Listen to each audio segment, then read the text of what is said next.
दोस्तों क्या आप भी पीजी इलेक्ट्रोप्लास्ट का शेयर होल्डर हो? तो दोस्त यहाँ पर कहा जाए तो 814 का दोस्त स्टॉक्स में कहा जाए तो प्राइस है इसका।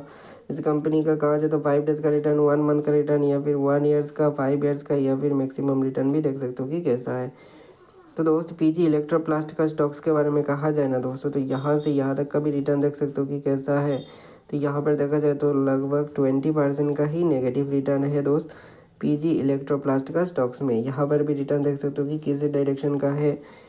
तो यहाँ पर तेज़ी से ज़्यादा मंदी ही देखने को मिल रहा है। पीजी इलेक्ट्रोप्लास्ट का स्टॉक्स में 100 रुपीज़ का दोस्त पीई है प्रेजेंट टाइम में एंड 23,000 करोड़ का मार्केट साइज तो है ही। इसका पिछले 5 डेज का रिटर्न, 1 मंथ का रिटर्न या फिर 6 मंथ का रिटर्न भी देख सकते हो कि कैसा है।